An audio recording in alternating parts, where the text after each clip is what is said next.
అందరికీ పేరు పేరున స్వాగతం సుస్వాగతం హృదయపూర్వకంగా తెలియజేస్తా ఉన్నాను. అక్క ఇప్పుడే చాలా విషయాలు చెప్పడం జరిగింది. పెద్దలు మధుసూనాచారి గారు కూడా చాలా విషయాలు చెప్పడం జరిగింది. నిన్న అక్కడ రేవంత్ రెడ్డి గారి నాయకత్వంలో గాంధీ భవన్లోనో ఎక్కడనో కాంగ్రెస్ వాళ్ళ మీటింగ్ జరిగింది. మరి మీరు టీవీలో పేపర్లో చూడొచ్చు. ఢిల్లీకి వెళ్ళి కొత్త ఇన్ఛార్జ్ గారు వచ్చిండ్రు. వారికి స్వాగతం పలుకుతూ కాంగ్రెస్ వాళ్ళు సమావేశం పెట్టిండ్రు. అందులో 3 ఆనిముత్యాలు లాంటి మాటలు నేను చూసిన. 3 ఆనిముత్యాలు, 1 కాదు 2 కాదు 3. ఒకటి రేవంత్ రెడ్డి గారు సెలవిచ్చిండ్రు. ఏమని? మంచి మైకులలో చెప్పాలి, చెడు చెవుల్లో చెప్పాలి అన్నాడు. నేను రేవంత్ రెడ్డి గారికి చెప్పేది ఏంటంటే, మంచి మైకులో చెబుదామంటే ఫస్ట్ నువ్వు చేసిన మంచి అయితే లేదు, రెండోది మైకులో చెబుదామంటే కరెంట్ కట్ అవుతుంది. ఏం చేయాలి మరి? మంచి ఆడికెళ్ళి చెప్పాలి, చేసింది ఉంటేనేమో చెప్తే అందుకుంటుంది. ఇక చెడు చెవుల్లో చెప్పుడు మొదలు పెడితే రేవంత్ రెడ్డి గారు, నువ్వు చేసిన చెడు హైడ్రా బాధితుల నుంచి మొదలు పెడితే, భూముల మీద నువ్వు చేస్తున్న దౌర్జన్యాల నుంచి మొదలు పెడితే, ఇవాళ ఆర్ఆర్ ట్యాక్స్ నుంచి మొదలు పెడితే, నీ అవినీతి వల్ల ఇవాళ కుప్పగూలిన శ్రీశైలం సొరంగం నుంచి మొదలు పెడితే, మొన్ననే కొట్టుకపోయిన పెద్దవాగు నుంచి మొదలు పెడితే, లెక్కలేదు మునిగిన వట్టెం పంప్ హౌస్ నుంచి మొదలు పెడితే, చెడు ఎప్పుడు స్టార్ట్ చేస్తే నీ చెవిలా రక్తం గారుతుంది, యాది పెట్టుకోని చెప్తున్నాను నేను.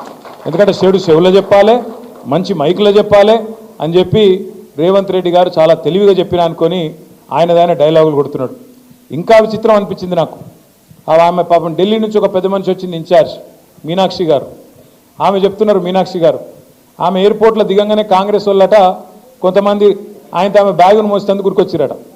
ఏది? రైల్వే స్టేషన్లో దిగంగానే బ్యాగులు మోసేందుకు గురికొచ్చిరట. చాలా తప్పు, మీరు బ్యాగులు మోయొద్దు, బ్యాగులు మోసి మీ ఆత్మగౌరవాన్ని దెబ్బతీసుకోవద్దు అంటుంది.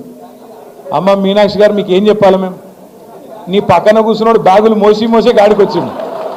నీ పక్కన కూర్చున్నాడు బ్యాగులు మోసి అప్పుడు చంద్రబాబు బ్యాగులు మోసిండు, ఇప్పుడు ఢిల్లీకి బ్యాగులు మోస్తున్నాడు. ఇక ఆయన పక్కన కూర్చోబెట్టుకొని బ్యాగులు మోయొద్దు, ఆత్మగౌరవం దెబ్బతింటుంది అంటే ఏం చెప్పాలి ఆ మేడంకి? కాబట్టి మీనాక్షి గారు, వాస్తవాలు తెలుసుకోండి, వాస్తవ ప్రపంచంలోకి రండి అని కోరుతా ఉన్నాం. ఇక నిన్న వాళ్ళ మీటింగ్లో చెప్పరాదిగా మాటలు, ఆ కథలు. ఆయన చేసిన మంచి అట చెప్పుకుంటే ఒడిసిపోదట. రేవంత్ రెడ్డి గారు చేసిన మంచి ఏం చెప్పాలి ఆయనకు?